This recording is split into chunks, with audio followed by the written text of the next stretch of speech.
Hello there, and welcome to Thank the Maker, a podcast about heroes, princesses, scoundrels, hokey religions, ancient weapons, and all things Star Wars. I'm Eddie Russell. My name's Adam Russell. Addy. I nailed it. I was trying to say shout out to S13 Danny right off the bat with the super chat on YouTube, but then I messed up my own name. But still, shout out to S13 Danny. What's in a name anyway? You know, hey, I'm Nick Gambarian. Who cares? My parents named him that. Who cares? Who cares? Addy. I like Addy. That's a good name, though. It's it's Mike Forster. Have you ever heard the tragedy of those who didn't make it through the end of this show? Because what a treat we got. Yes, sir. In this finale of Acolyte season 1. What can we say other than for people who did not stick around? What's going on here? Dude, what did we just watch? We're going to get into the big things, and we're going to talk about them specifically. So maybe we don't say them at the top, even though everybody just watched it. But for the sake of suspense and delayed gratification when it comes to people hearing other people talk about stuff that they already know the story of, we'll just say that I think we all loved this episode, maybe more than any other episode in the entire season. We got a bunch of great, classic Star Wars stuff, like an amazing lightsaber fight, of course, like two amazing battles with some like really dark stuff, like some crouching tiger, hidden dragon looking like straight up like kung fu on wires, slow-mo, awesome battle stuff. Yeah. Awesome philosophical dialogue about the Jedi, massive cameo later, and overall, just like this season, sorry to just Kanye West you guys right out of the gate, but like I'm gonna let you finish, but this is like one of the coolest stories I've seen in Star Wars in a long time.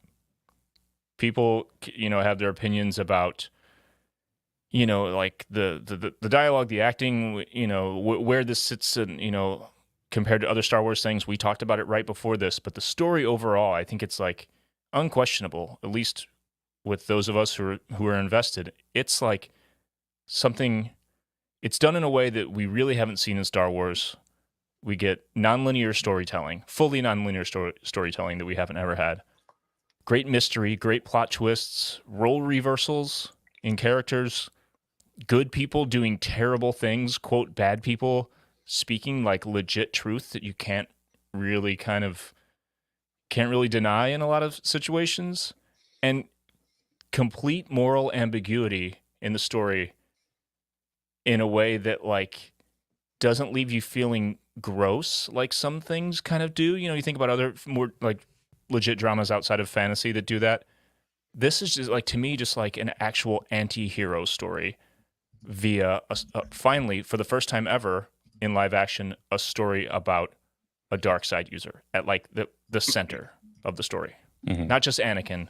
That's a whole different thing. This is like Good, Anakin. You know what I mean? It's different.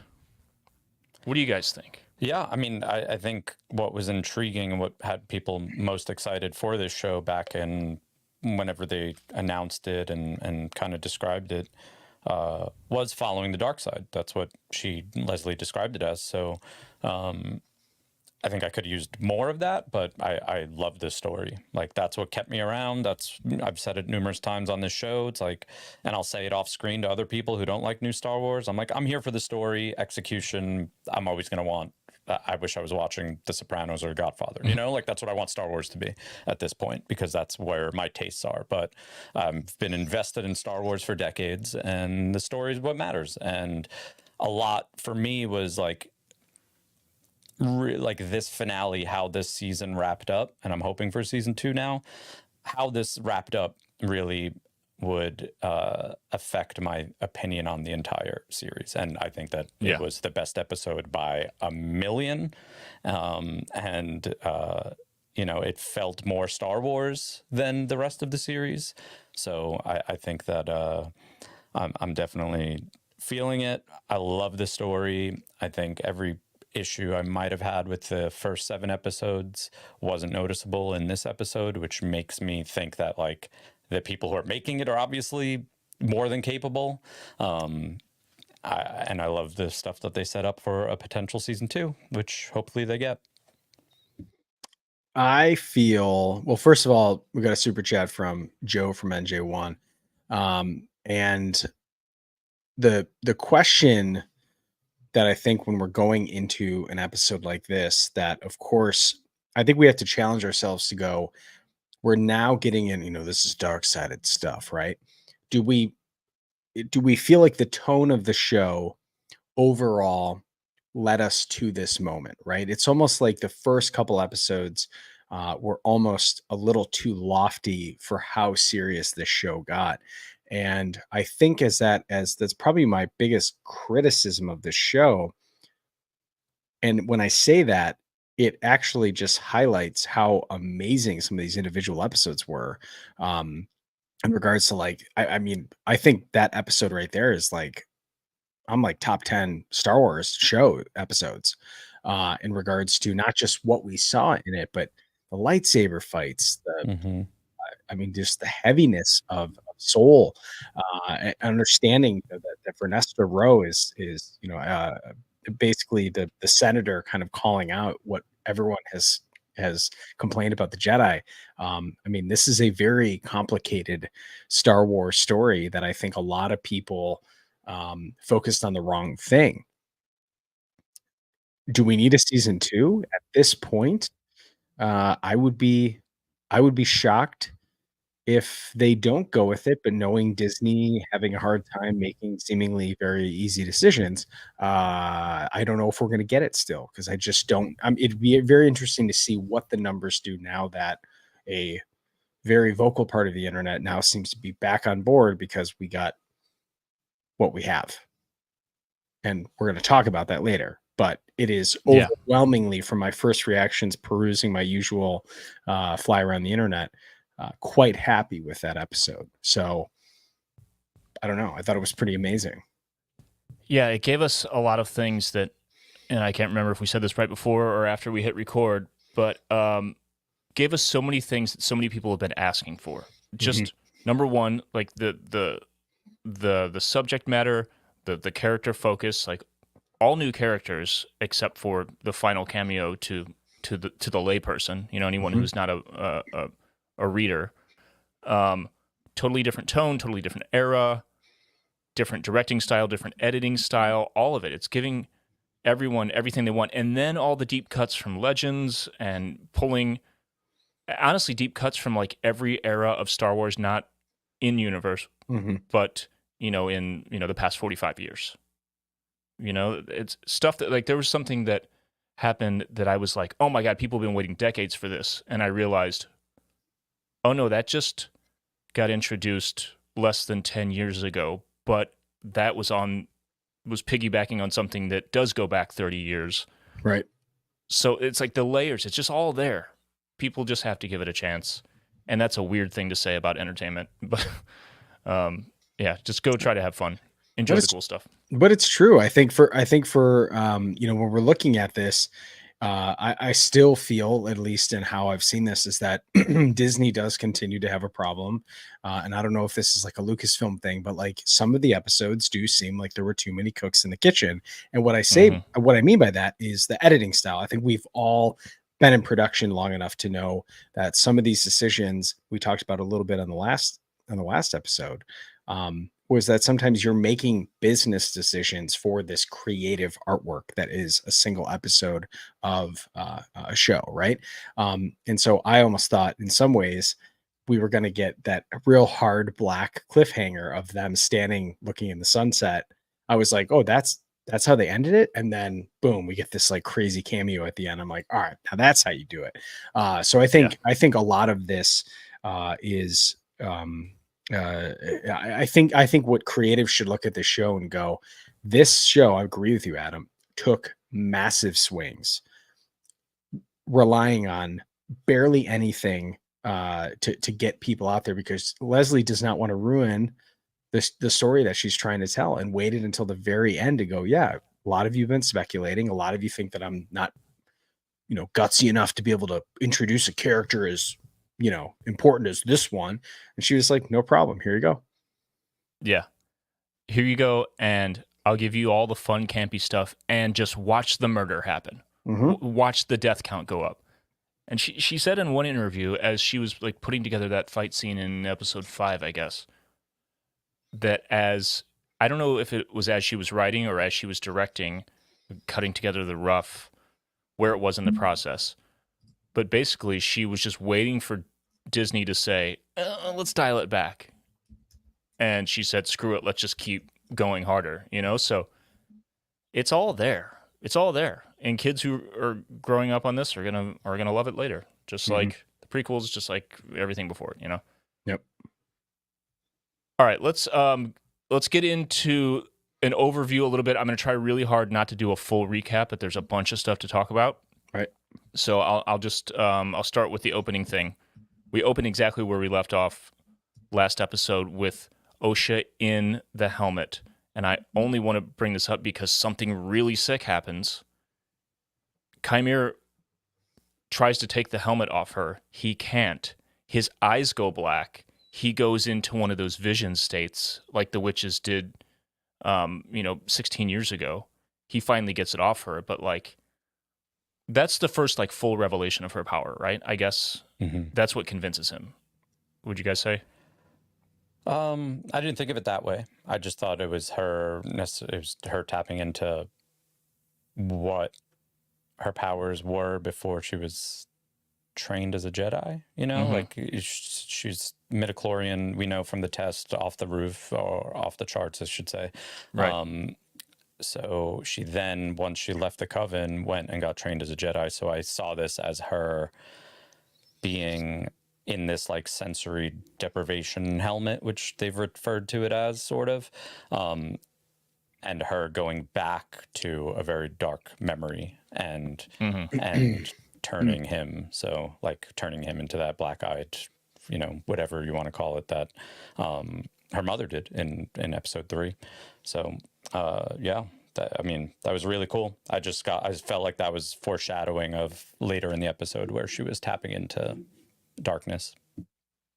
Yeah, and that, like, we talk about this later too, but this episode, starting with that, all but confirms that the witches are, even though they're not like they're not hurting anyone and they don't have this lust for power in the way that the Sith do, they're fully dealing in dark side stuff. Oh yeah. Like there's no, we don't distinguish between the two. It's like they're fully leaning dark side. They don't have the lust for power. They don't have, or Mother Anastasia at least doesn't have like the kind of like evil tendencies, even though, I think about like, all of my wife's siblings love horror movies, and my sister-in-law is always sending me like the grossest shit she can find. And like, I get stitches. She's like, send me a picture. She's not a murderer though. She just loves that shit. Like, that's how I seen the witches in a way. Like they're tampering in dark-sided stuff, but they're not, they're not the Night Sisters. They're not the Sith, even though we think we're almost positive that Coral goes on to be a Night Sister. Right? Are you guys getting like the same vibe?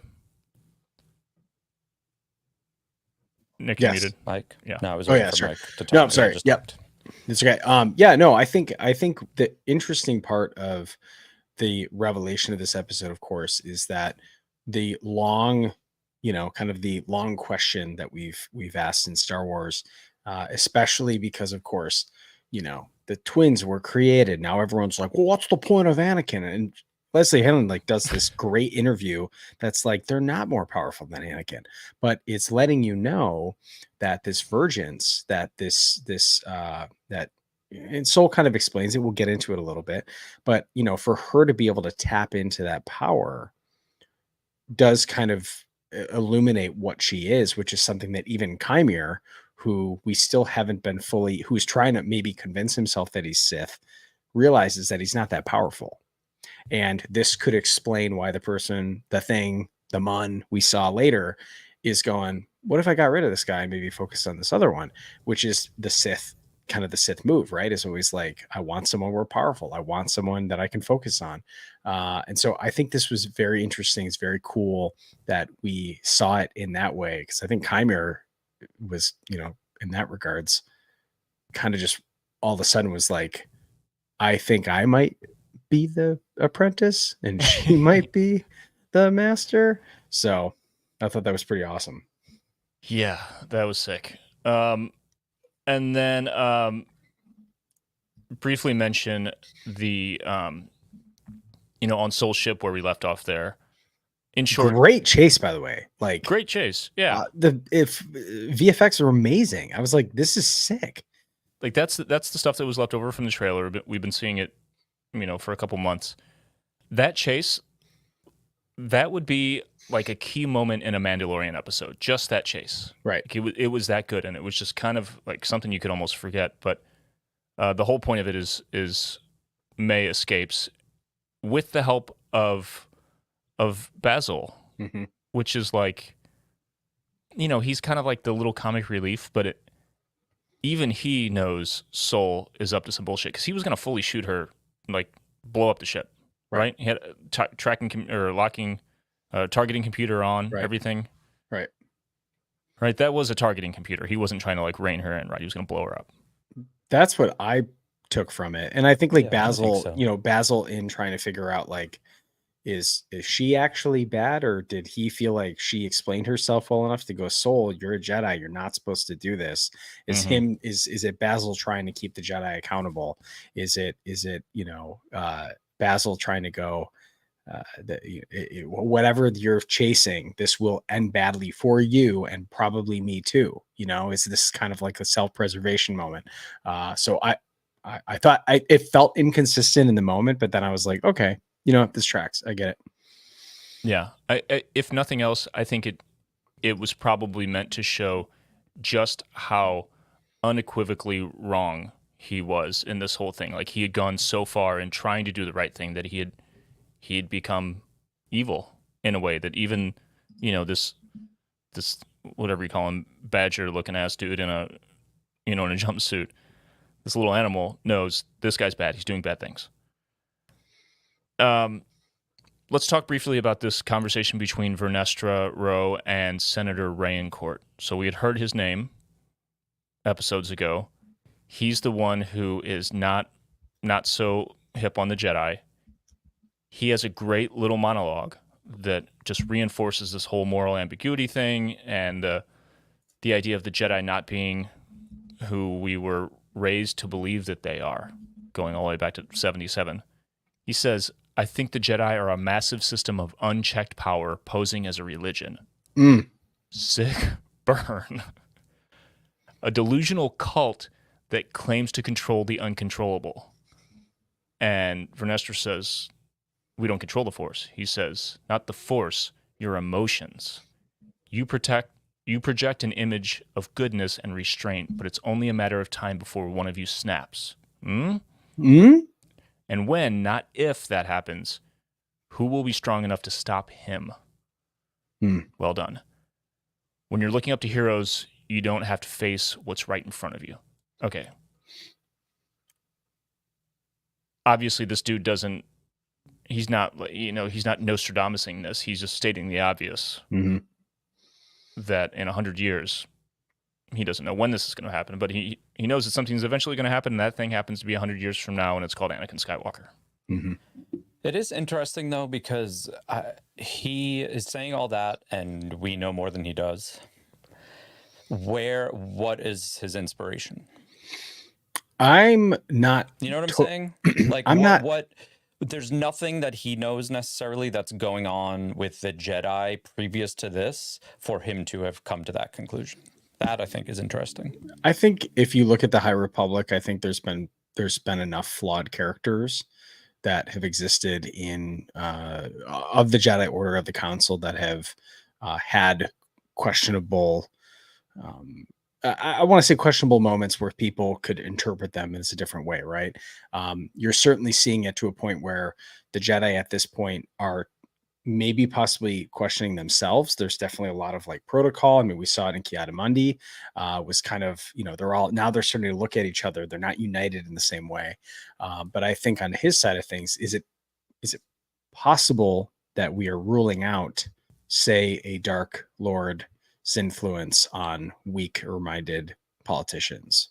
Is that something that could happen to say maybe open the door for someone like Sheev Mhm. Palpatine to go, Yeah. oh, I don't have to face everybody with a laser sword. I can just get into politics and own half the galaxy before I'm ready to make my move. Yeah, I like that. That's cool. Yeah, I think just the very premise of these, it's not so different from what the boys, the show and the comic, the boys is saying about people with great power that goes unchecked, and you put that in the context of, like he's saying, a religion, posing as a religion. And you talk about religion, period. You like wrap all this stuff together, and you add all of this power and control, and self-regulation. The idea of like internal affairs at a police department or a prison. We have done an investigation on ourselves and found that we are We're all not good. guilty. We're Yeah. good, everybody. So conceptually, totally checks out. But Nick, valid point. There is the question is, has he seen specific things that take it beyond that philosophical, hey, something's wrong with it? That's to me, that is a example of, dare I say, good writing. I don't know any other way to put it, where that guy's talking to her through us. Like, what he's saying is heavier because of our knowledge, Right. For sure. So Osha and Chimera agree to go to Brendok together to find May. Chimera offers to train her one more time, and basically, like, tells her that, like, this is your last chance. And she says once again, "I'm not my sister." And the thing he says back is so awesome. And there's so much deeper stuff here. I haven't had enough time to think about it. Maybe you guys have thoughts. He says, "You're definitely not. May made that deal without even thinking about it." That goes back to his comment last time he said a similar thing, and she responded similarly, that he said it turns out May was just all about revenge. She wasn't in it for the right reasons. Is this just reinforcing that, or is there something else, like some kind of characteristic that he feels like an Acolyte needs, or that a Sith needs? The idea of like making the deal without even thinking about it. The motivation is wrong, or like the commitment's wrong. You know what I'm saying? To back up what you're saying, I guess the way I would wrap my head around it would be, let me not confuse myself here. May thought about it in like a yes or no, like no emotion, and Osha is using her emotion. So that's actually more dark side-ish. Is that the point you're trying to kind of... Or it's like maybe May was like kind of one-dimensional about it, where it was just revenge, just one sliver of like the spectrum of like pain and not hate enough and power. Yeah. Right. You need like the full range of emotion, Mm-hmm. I guess, Nick, to your point. Got it. To really I back dig that. that I deep. like that. And then, God, the moment when they leave and we see who we see, we'll talk about that later. There's a quick little shot, end of a conversation. Vernestra's talking to somebody on the comms. I didn't have time to go back and listen to it again. It's not a senator. Is it someone from the council? Do you remember what I'm talking about? She gets cut off, and it's kind of shady sounding. I don't remember. This is like way too vague to even be making a point. But do you guys remember anything?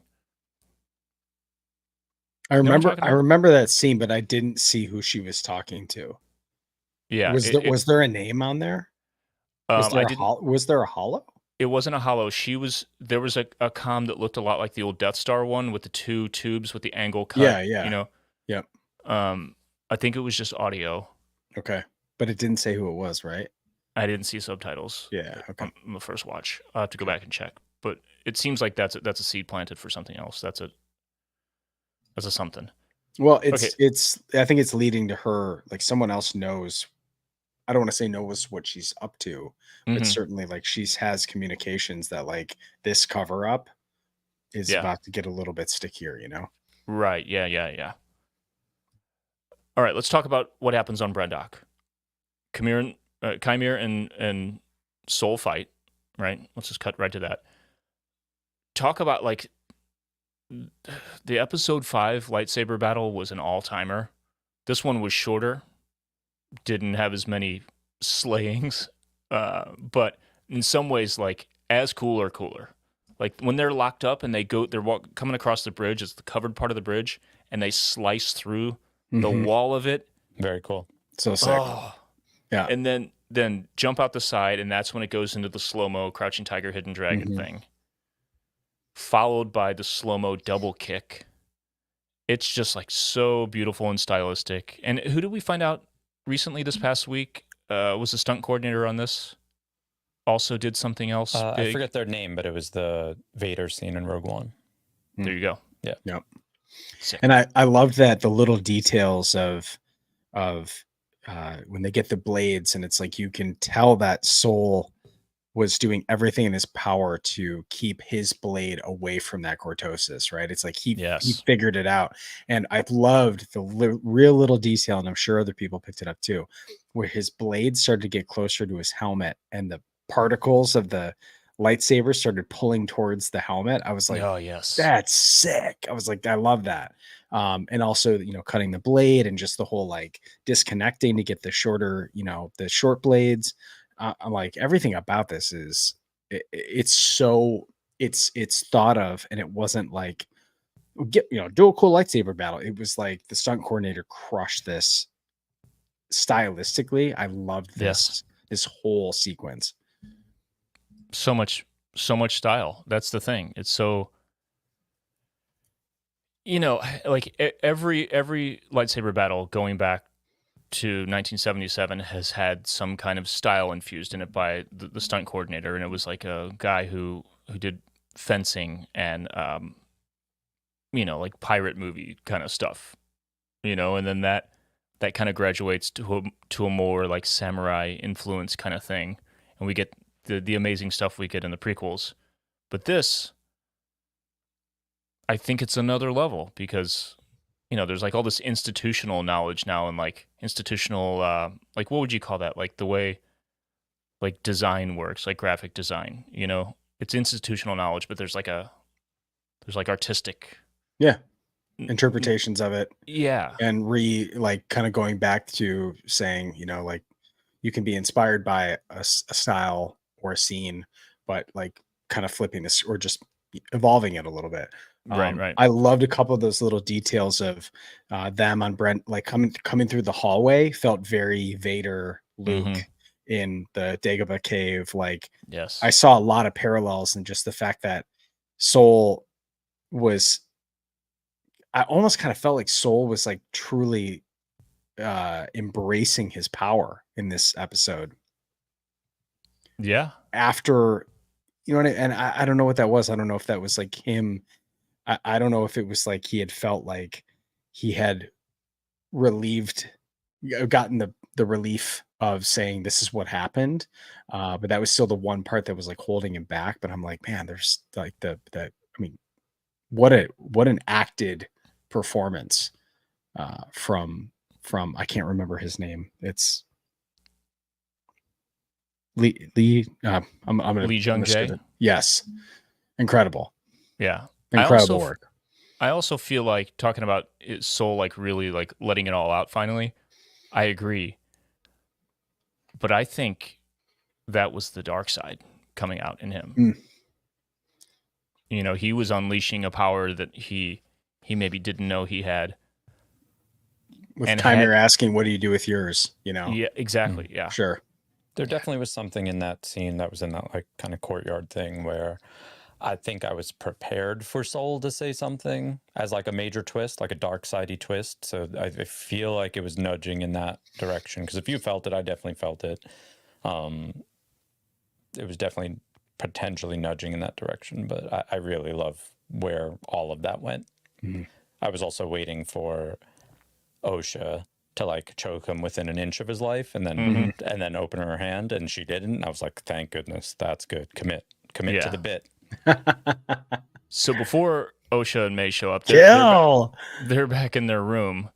They have a confrontation. And there's a great quote. I didn't get the full thing, but you didn't fail, he did, reminiscent of the Rey and Luke conversation on Octo. Right. Kylo didn't, or you didn't fail Kylo. He did whatever the quote is. May tries to tell her the truth. She won't listen. They fight, and then there's talking again about style. There's a great like kick block. 2 like front kicks in the air that block. Cut to the like sabers. Cut to the sabers. Exactly. Yeah. So sick. So Chimere's lightsaber gets chopped off by Soul. Soul's about to win. Then May shows up, takes Soul down, beats him. I don't remember exactly how it unfolds, but she has bested him. And then Chimere comes with a good kind of vibe, Right. Feel your anger. This is the source of your pain. Strike him down, and your journey will be complete. Going full Palpatine. Strike him down. You don't use those words in Star Wars without purpose.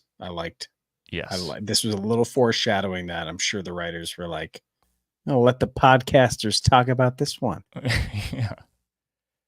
And then surprisingly, May says, "No, I want him to confess what he did. I want him to face the High Council, the Senate of the Republic. I want him to pay for his crimes." And then Soul, he's still like pushing back. I did the right thing. I wanted to protect you, blah, blah, blah. She says, from what? Then he finishes what he started to say at the very beginning of the episode. You're not twins. You and Osha are the same person. I don't know how your mother did it, but it has something to do with virgins on this planet. Thank you, autocorrect, for changing that to a virgin on this planet. What the hell? That's weird. Probably. Could be. So this answers the question of who they are and what the deal is, but it just brings up a whole bunch of other questions. Like, they're the same person? What? Yeah. Do you guys have thoughts about this? Could have used an answer there, but I don't know. I think it's interesting being open-ended in this regard. I think if we go back to all the way to the Great Disaster, that even Indara says that Brendok should be a planet destroyed, but it's thriving. It's thriving with life. The vergence of being able to create life out of nothing, I think, is super important in how we think about, of course, Anakin. He had no father. I was just in a big game. The Force is part of Soul's frustration with that, is proving that the Force can be manipulated in some ways. He doesn't know how it's happened, but the Force can be manipulated in some way.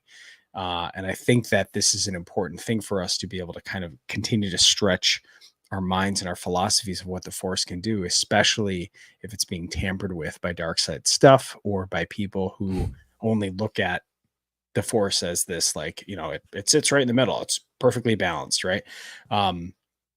So I think both of them being the same person, that they're not twins, they're not individual people, them calling about, them saying, who taught us that? Who taught us the little speech, right, the little like thing, right? I thought you just made it up. Yeah. They both knew it because it came from the same place. So I think the idea of dark and light being from the same piece is a yin and yang, is a age-old Lucas philosophy tap in that I think is really cool for us to be able to explore in the future of what the dyad means. Is that actual balance? Is the Force correcting itself by saying we made the same thing and thought it would go two different ways, but they ended up doing this and going back and forth. Right. It's very interesting. It's cool. I like this philosophical part of what opposites mean in some ways. Couple great points in the patron chat. Emo1 Kenobi says, I love how May and Osha were mirroring each other in their fight, the same person. So the kick, that front kick, same exact thing from opposite sides. And Grorok B says the fighting style is called Trakata. Trakata. Pretty sick. And then Physics Buddy Joe put in a GIF of the sickest move that I forgot to mention, when I guess it's right before the chopping of the saber, like the last big move that Soul does on Chimere. He does, as the lightsabers are spinning to come back to him from behind, he does like this last airbender kind of move, and does, like a shockwave kind of force thing. Right. Do light side users do that? Have we ever seen that before? That was the moment where I was like, ooh, because we saw this earlier in the series. Chimera doing it to the Jedi when they first met him. That's Right. all I could remember. Right. There's so much stuff that happens in animation that I can't. Right. This is kind of like a force.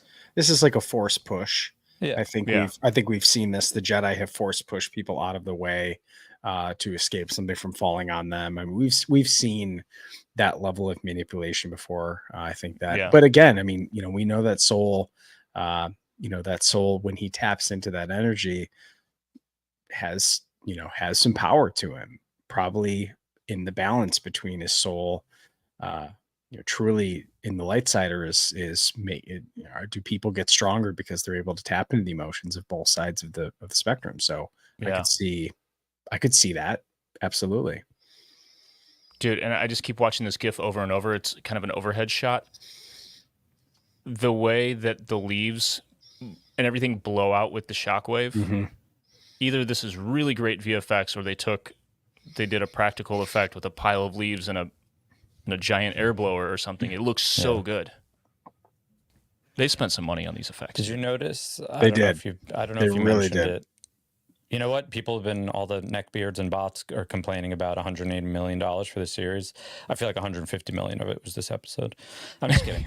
The one shot that I'm like, that is such a good idea, and I feel like if this was a film, the shot or the edit or whatever would have been better, is Osha and May kicking, and the very next scene was of Chimera and Soul's lightsabers. So it was basically like two legs like this directly cut into the next scene, which was two lightsabers crossed. Did you guys catch that? Yeah, for sure. Yes. Okay.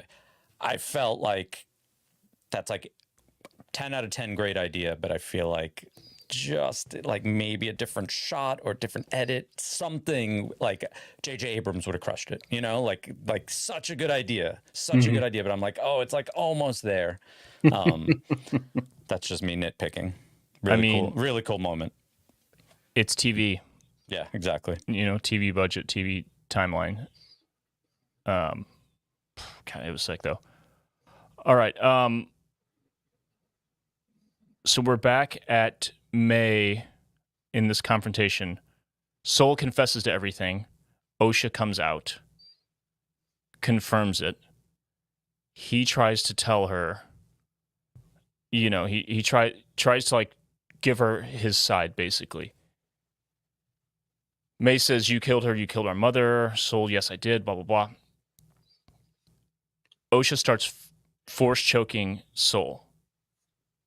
And like they did a really good job, I thought, of like everyone having kind of a poker face in the moment. So we weren't sure who was doing it. And I was hoping it was her. I'm sure we were all hoping it was her. It was. And she, I guess on the way out, I don't remember exactly, she picked up his lightsaber. So she's standing there with it. And as she's force choking him, the close-up shot of the emitter bleeding. And the crystal down it. You could see like the red start to take over the blue crystal. Yeah. And then when she ignites the saber, because she's choking him, and then she follows through and she kills him, and then Chimera comes over and puts his hand on her shoulder. She draws the lightsaber on him. Yeah, get away. Yep. And then, like a bomb pop, the red starts to come up out of the blue and it turns red. And like he had to have done this, right, to become a true dark side user, but like he's scared as shit. Oh yeah. Like you shouldn't be able to do this yet. Right. And kind of thing. And we've had the bleeding and healing of crystals in canon confirmed in High Republic. Happens right in the Light of the Jedi. And that's where traditionally those white sabers have come from, is from a saber crystal, a kyber crystal that's been restored. And what's cool about this is we got to see it. We haven't seen in live action what that process looks like, and it's very violent, right? In that sense of like the crystal is like still fighting for its purity in some ways, which I love that they showed that in the way of like it extends up the blade, and it's right at the tip, it's still bright blue, and it's like holding on for dear life, and then just fully like Yes. red blade. You know, I'm like, this is so good. Doesn't it look kind of like and I'm looking at the GIF here again. It looks like when, like in chemistry class, like your chemistry teacher would light the little lamp, little flaming Bunsen lamp, burner. exactly, and then get the different chemicals and throw it on the flame, and you would see that chemical burn out in the air in whatever color that it was. It has like this chemicalness, almost like it's like the red part is being thrown onto the blue flame. You know what I mean? Yeah. Oh, it's really, really, really good. Yeah. Some great points in the patron chat. Stacy Leanne says, just like the 9th Jedi Visions episode. Awesome. Great callback. Match the Ignite says, the crystal she bleeds being the same one that was used to kill her mother. Poetic. Chef's kiss. Poetic. Chef's kiss. And Nicole Rourke, it reminds us, of course, she killed him without a weapon, so there you go. Right. S13 Danny says, looks like the Ben Solo crystal from... Ben Solo crystal from Galaxy's Edge. Was originally blue with crack in it? Or... I don't know. Danny, tell us. He's referring to the shot down the emitter. Interesting. Okay. So she kills Soul, bleeds the crystal. She's got the red lightsaber. The Jedi show up. Vernestra comes out of the ship. She feels Chimere's presence and says, you're alive. We're going to talk about this later. There's some theories. So this was her apprentice. She mentions this later. We'll talk about that. They end up back at the Boonta Tree. May and Osha, they do the rhyme thing that we talked about earlier. Chimere shows up and basically reasons with them, breaks it down. Look, when they find out how powerful you are, you're screwed. They make a deal with him. Osha says she will train with him, give him what he wants, a pupil, to save May. He'll do the mind wipe thing on her. She says, are you sure? Blah, blah, blah. She says, I can't lose you again. She says, you won't. You're going to do what you were meant to do, and I won't stop you this time. So this part was so heart-wrenching to me and beautiful and poetic. They're having this, we've never seen this in Star Wars, where when Anakin turned, it was all rage. He's like, I'm just going to go kill everyone, destroy, I can't have my girlfriend. I'm going to just murder all of my friends. It's pure darkness. It's kind of it's not one note, but it's more traditional. This is now a bad guy. But here, there's this heartfelt thing. You're going to live your dream to be a Sith, to be a Force user. You're going to go live your dream to be an evil Force wielder. Doing it. You're doing it. Did you guys get a weird, uncomfortable, but awesome feeling in that moment? Yeah, I mean, it's anti-hero. It's like what you're saying. Yeah. It's you're just kind of rooting for the wrong side because it's good storytelling. That's just how it's presented. Well, and her sister recognized that she had the power that she didn't possess. I think that was it. That she was like, damn, you truly are the Acolyte, the apprentice. You did the thing that I was never able to do. And I think when you look at what both of them did, it feels a lot less now knowing what we know. May, Osha, who's the worst? Who's the one? It's the whole idea of their parallel was that they actually both were dark side leaning. They're just getting at different points of when they arrived there, right? It's how they were born, right? Exactly. So in some ways, I think it's really cool that they ended up killing all the Jedi themselves as one person, right? Yeah. Which I think is pretty rad, because for May to remember that she killed she got all the other Jedi, but I don't think she got Kelnaka, right?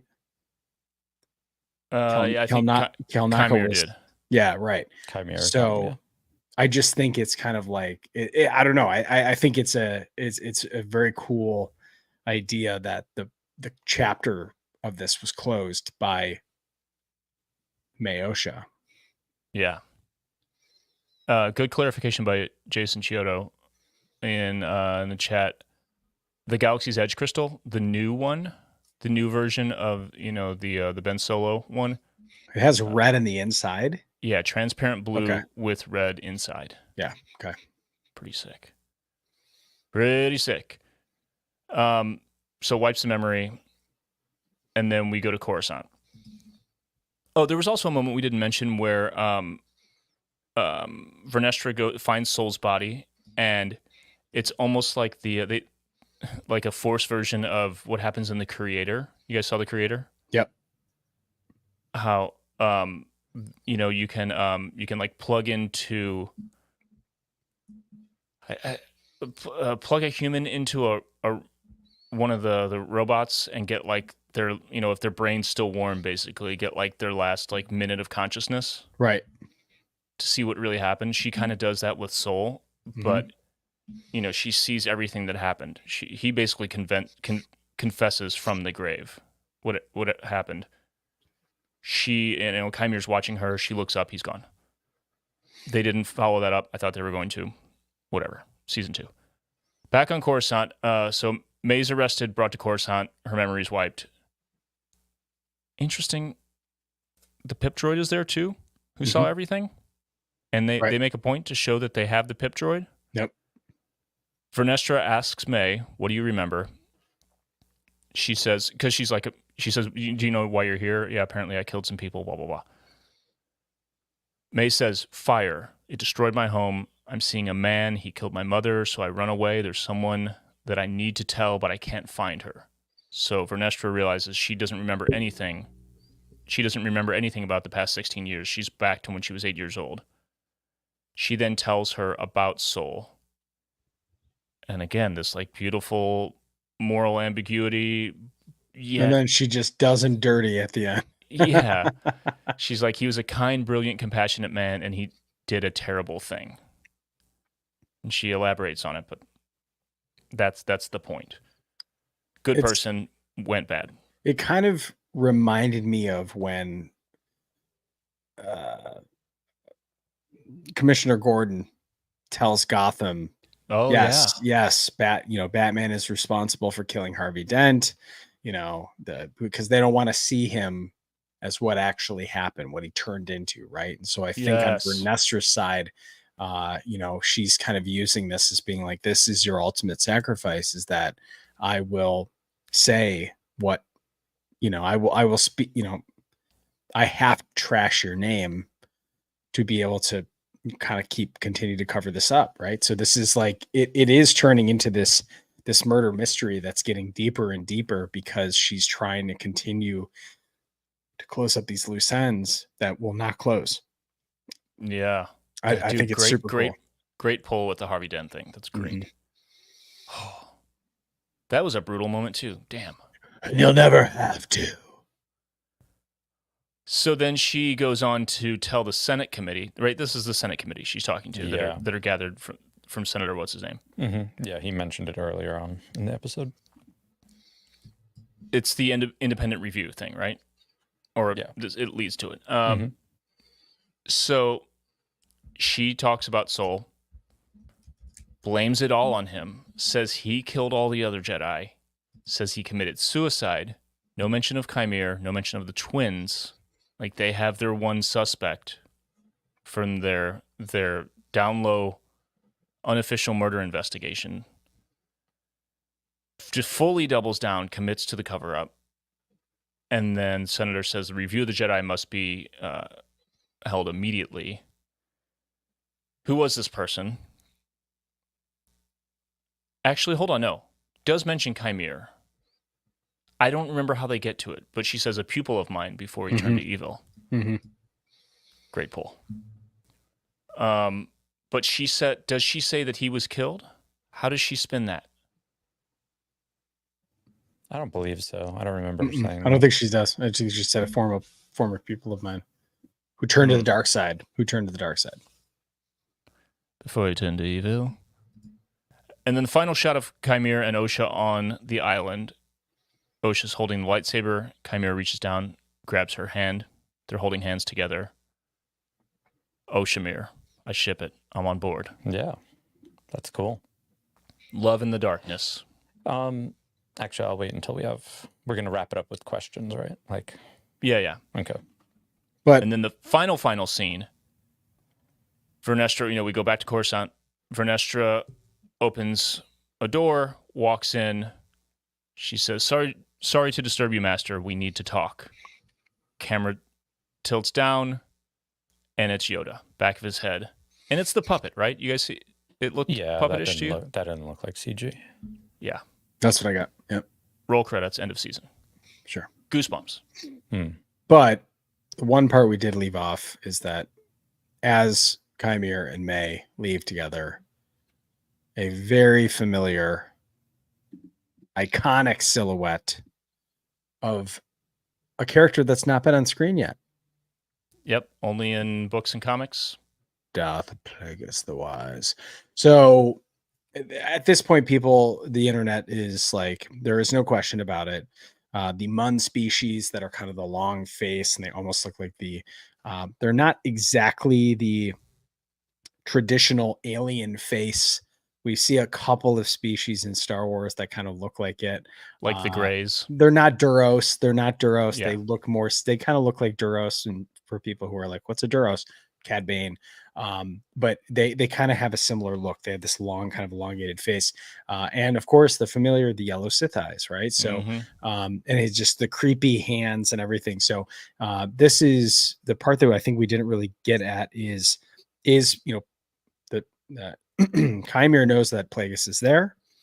This is either Chimera proving that he can find an acolyte. Is this a mission that Plagueis is sending him on? Is this Plagueis coming in and out, or just merely keeping an eye on the progress? Is this keeping an eye on who could be stronger than Chimera? Is this him watching what's happening here that may, Plagueis is gone after the idea of being able to create life, manipulate life. This is certainly interesting enough. And when you think about the tragedy of Darth Plagueis the Wise, right? Not a story a Jedi would tell you. The idea of being able to manipulate life is quite literally the tragedy.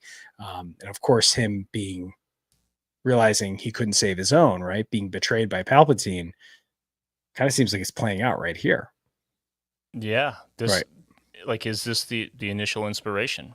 Right. So that's kind of my question. So you're in the camp that Chimera knows that Plagueis is there. Because that's I'm not go either way, right? I'm on the fence. I'm on the Okay. fence about it. I could see it yes, and I could also see it no. And I like both. I like Yeah, I both don't need to know. ideas. Right. Yeah. I don't need to know. And Joe Right from now. NJ1 that gave us a super chat earlier asked this question as well. Just wanted to shout that out. Also, Joe from NJ1 is at fresh.pints on Instagram, who is a great Star Wars memer. We repost his stuff all the time. He makes great stuff. Oh yeah. Yeah, I think it's cool either way, whether or not he knows he's there. I like the idea that he's just checking up on him, following him, more than it being part of some other version of Sidious and Dooku. You know what I mean? Where Sidious is just orchestrating things from the top. Right. I like it being more of a side quest, personally. I would prefer that. But either way is cool. Whatever. Yeah. But there's no question. That's him. There's no getting around it. Right. He's got that bloated gray potato meets a plantain looking ass face. Yep. The long hands. Yeah, that's him. Yep. All right. We have a few more questions that I want to talk about. Let's get into it. Does Vernestra tell Yoda the truth at the end? Unanswerable question. Some of the truth. I'm going to say no, just to keep with the covering up theme, the Jedi covering things up. I think all of this leads to the fall of the Jedi. This leads to Yoda being even skeptical of his own counsel, of him even saying it in the Phantom Menace. Are we so sure about this? Are we so sure of ourselves? Are we so sure of the process? And I personally think Yoda's going to recognize this. And I think Vernestra doesn't tell him the truth. I think Vernestra says, either says this is what's happened. And Yoda at this point in the High Republic is still he's always stoic in that regard, but is criticized for not being available in the way that the council has relied on him to be so. So I think he is starting to sense that people are saying, or the council has believed that the Sith have been, gone. And I think at this point, this is where Yoda is starting to go, something's not right. Yeah. Do you think about, dude, this is going to sound half goofy, but I'm also half serious. Yoda lives to be almost 1,000 years old. So this 100 years, this 10th of his life, imagine being in a weird, dark part of your life that goes from, well, some bad stuff just happened. That sucks. I'm fine, though, to it slowly escalating into, discovering what depression is, basically. 10 years of your life. Like, let's say we round up and say, we all live almost 100 years, right? What if this whole 100 years is Yoda going, oh, that was bad. Okay, moving on. And you then sure about that? As all of this unfolds, he realizes, oh God, for that 100 years, that was the beginning of the end. Sure. Mm-hmm. And he doesn't realize it till it's done. So maybe she does tell him the whole truth, and he's like, okay, well, we have to keep this under wraps. It'll be fine. Because my next question was, how do we get from this era where the Jedi are more of like this ancillary organization, although they have sort of like privileges and things, they can like self-govern in a way that a city-state could self-govern within a larger organization of city-states, right? But they're more kind of ancillary than they are 100 years later when they're like fully integrated into the Republic. Right. You know what I mean? They're like the temple's in the same place and it's the same order. Mm-hmm. But does it feel totally different to you guys? And Mike, and both of you guys have read more High Republic, so like, is what you're saying in like 100 years they're more powerful, like they have more of a they're like, I mean, maybe they prove themselves. Maybe it has something to do with the Acolyte, but maybe they save, like they experience, or I guess the galaxy experiences something where the Jedi do come to the rescue, and it kind of focuses their power into being like the almighty good people. Yeah, and I'm mainly asking this question because of how this has gone down, whether or not Yoda knows the truth. If he does, is it just like another step in the same kind of bad decision making in the spirit of like, well, our enemy made us an army, I guess we'll just use that anyway, even though that's clearly bad. Is this like just like an early misstep that way where he's like, well, we have to do this because we're the Jedi and we have to operate. You know what I mean? Yeah, I think. What I'm saying? Yeah, I think when the Jedi, when the fall of the Jedi is when they start to align themselves to it kind of goes back to from a religious state, is that the way that the word of the deity is perverted by man because the man is imperfect, right? And so the idea of the Jedi being that they, for light and life, that's the thing that they say in the High Republic, right? It is anything to defend life, anything to shine light in the galaxy. And when you have a entity that does exist as just evil or power or control, it's very easy to have that philosophy of going, we need to stop that. But it's when the Jedi start to become attached to an ideal, to a political party, to an idea that all of a sudden, like, we're tied to the Galactic Republic. The Republic starts making deals that we might necessarily agree with, but remember, we're aligned with them. So now they kind of start to get perverted in this sense that they have to be available to fulfill the needs of the Republic, which the Republic is Yeah. quarreling and its politics and all of this stuff. And so you can start to see that in the High Republic, that starts off with the Jedi just kind of being the almighty, we're here to save the day. You start to see these individual parts of them start to show the cracks of when they start getting aligned to ideals that, as we know, ideals can change. Power corrupts indefinitely. That is the fall of the Jedi, just like all great powers in history. Another way to put it too, like I fully agree with that, Mike. Like I think another way to think about this, which is probably like an untold stories, I would say. But one way to look at it is like virtue never tested is no virtue at all. It's like the Jedi could look like the most powerful entity in the universe if nothing is going wrong.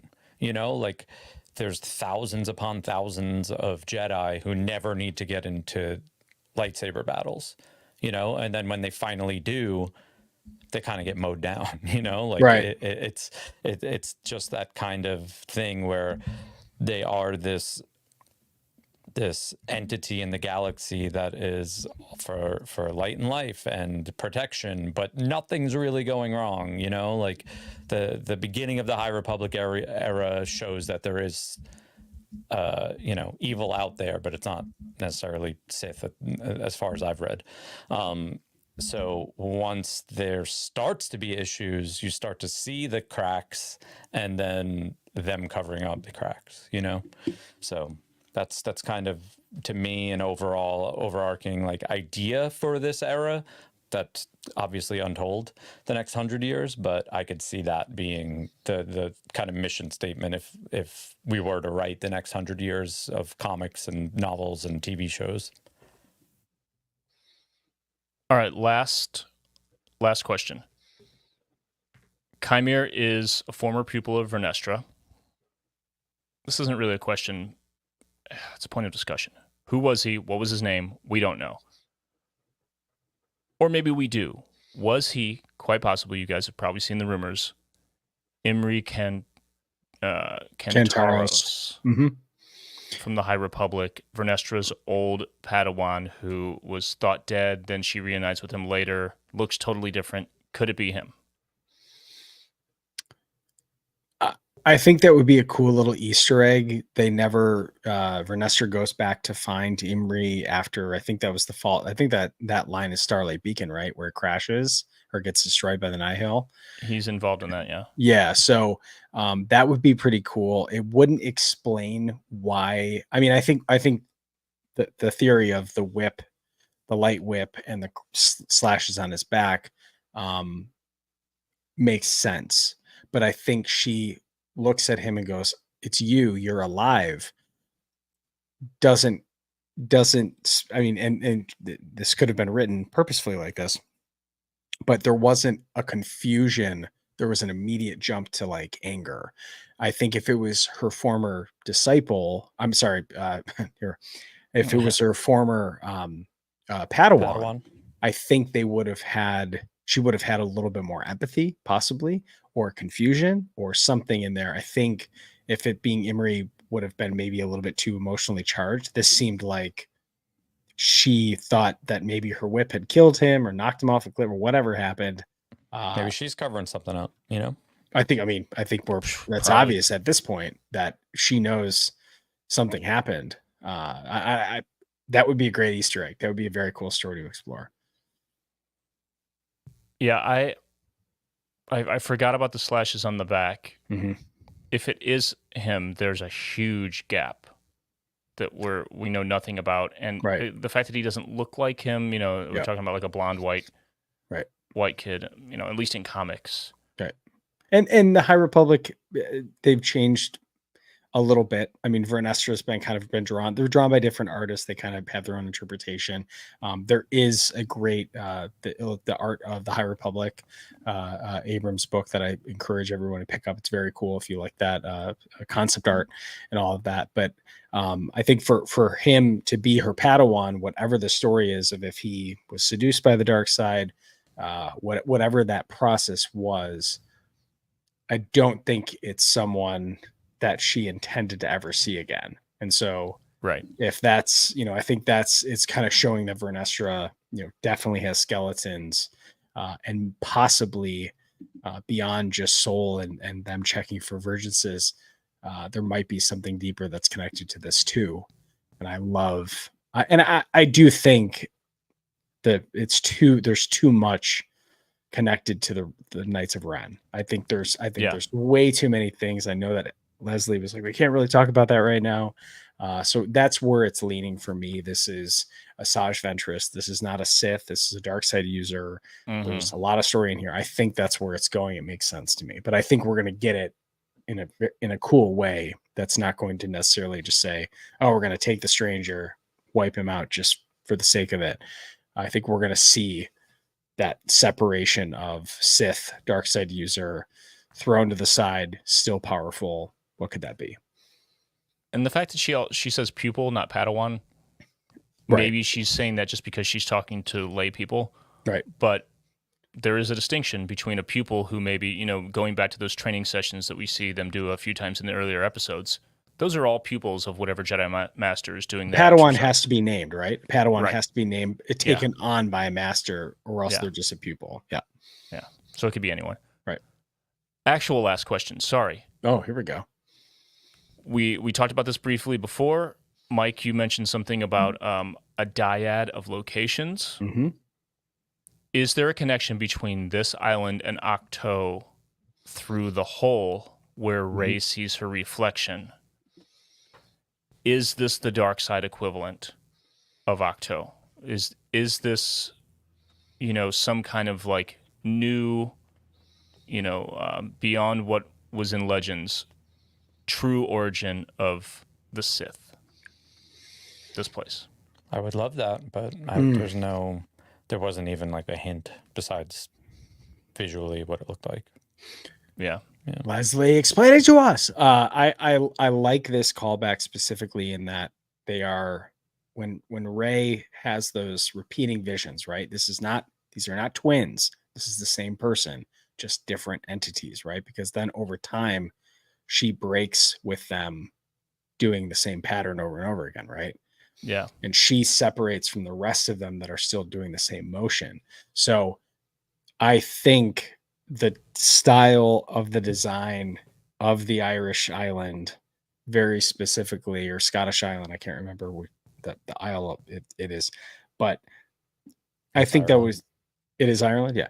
It's a choice to go there. You know what I mean? And I think the dyad, the idea that if this is also a versions, if at one point Ahch-To was a spot for versions, does that give us some inclination of where the Force is choosing to have these moments, this explosion of life that might not necessarily always be a good thing. The tree itself is a result of the virgins.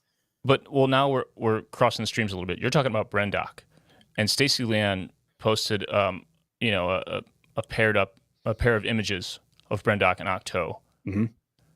So it could be the island, it could be Brendok, whatever that unnamed planet is. It doesn't have to be. I mean, there are many places that are strong with the Force, right? Mm-hmm.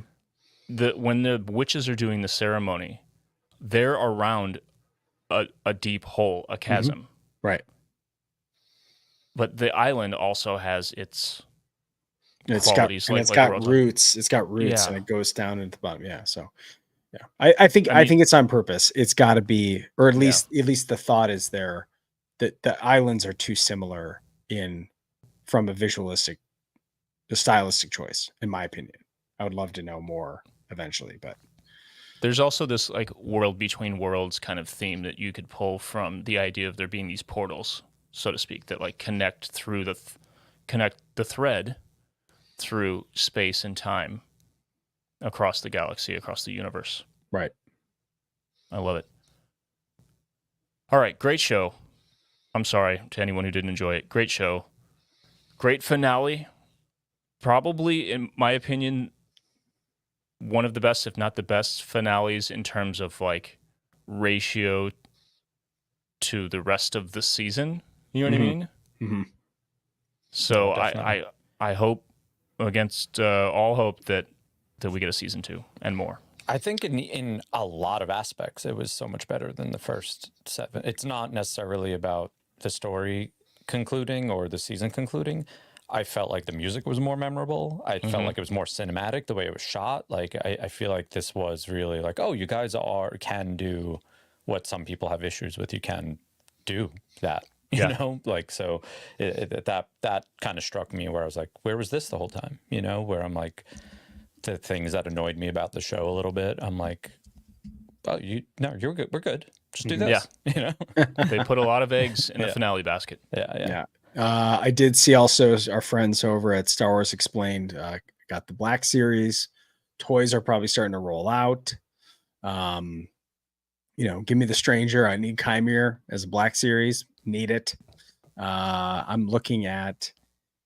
We are probably realistically going to see as the dust settles. I have a feeling we are going to get probably next week. We're probably going to get a trailer for Skeleton Crew.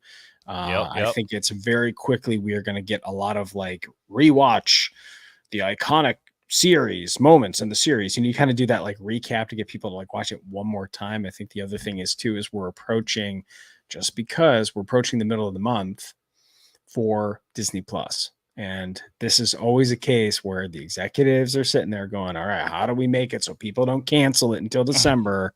What do we got going on? So I think we might get some kind of surprise. We know San Diego Comic-Con is next weekend. D23 is in a month. D23 is in a month. So and an official Star Wars panel at Comic-Con. Yeah, which I think is this one. And it is also New Republic authors or High Republic authors. It's an interesting mix-up of people who are in it. I think Patton Oswalt is running it. Is that what I saw? I don't know. Okay, I believe you. So that's pretty cool. So I think we're gonna get a good amount of, now that everything's been revealed. There is a part of me that kind of looks at this whole process and thinks, Leslie Headland was very upfront about her idea of going, from a business perspective, did she put too many eggs into the basket of going, I have a season 2 and a season 3 in my head. Yeah. And we've seen Disney do crazier stuff with a less strong episode, like a less strong series. This is the kind of thing where you're like sitting there going, oh, okay, I guess we're getting a Agatha ghost show or the Witch's Coven. I'm like, oh, I forgot that was a show, to be honest, as a casual Marvel fan. There's a lot of just stuff that they make weird decisions on. So I'm just kind of curious as to like what's going to happen if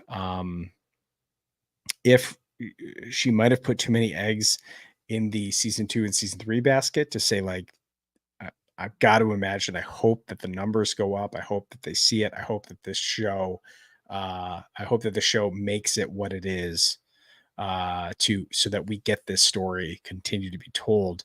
If it's an adjustment of going, hey, you're going to shoot the next season on the volume to make costs go down. Is it possible? Right. Filoni's now on board. Filoni loves this stuff. Is Filoni going to get more involved? I don't know. So I'm very interested to see what the next couple of weeks are like for Star Wars. And then it's straight up onto Skeleton Crew, Star Wars Outlaws. Before that, Skeleton Crew, plenty more coming. Well, this series, as of last week, had more viewers than Andor. Yeah, and they're spending a lot on Andor. Wow, we're probably going to get an Andor season 2 trailer pretty soon here. Yeah. Should be soon. I know they've stopped. They finished principal shooting like at least 2 months ago. Yeah. So there's got to be something. Maybe D23 is that trailer. Crossing the fingers. Yeah. All right, we need to get out of here. Skeleton Crew being D23. It's only a month away. Sure. Mos Eisley tickets are they're going fast because we are less than 2 weeks away. 10 days from the time of this recording. Oh my god. Oh my gosh. And then we have Mos Eisley Atlanta Dragon Con a month later. So moseisley.com for tickets there. Good times, great oldies. Patrons, thanks for being patrons. Thanks for hanging out and enjoying this series with us for the past couple months. It's been awesome. Thanks for participating. Thanks to everyone giving us the super chat love on YouTube. We'll be back next week, maybe with some more Acolyte talk. We'll see. We got a lot going on with Mos Eisley. So what's our chat pack for the patrons? Oh yeah, right here. It's a good one. I found it. I dug. Would you rather have a lightsaber with blades that spin like the Inquisitors of Obi-Wan Kenobi, or a lightsaber blade that transforms into a whip like Vernestra Rowe, Jedi Knight of the High Republic? That's the bonus segment for patrons in the after show. Mm-hmm. Oh, and let's not forget to thank the maker, Princess and Scoundrel Roosevelt's panel Saturday night. Ooh, tell us about that. Fantasy draft. We're doing our fantasy draft. We haven't done it in a while for this reason. When our last one was December 2023? No. Yeah, it's been a minute. It's been a minute. Yeah, it's been a long time because we've been holding off with this idea to do a Star Wars fantasy draft at a panel, and we're doing one at San Diego Comic-Con. 8 p.m. on Saturday night. It'll be us versus friends in Princess and Scoundrel versus a couple of people from Roosevelt. So yeah, triple threat match. Good times. Yes. Come and hang out with us. And until next week, may the Force be with you.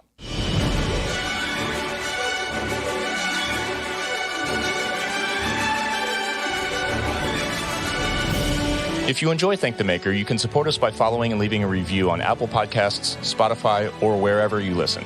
Or you can support us directly at patreon.com/thankthemakerpod, where you can get access to our Discord server, exclusive content, exclusive merch, our recording live stream, and more. Our patrons quite literally make Thank the Maker possible.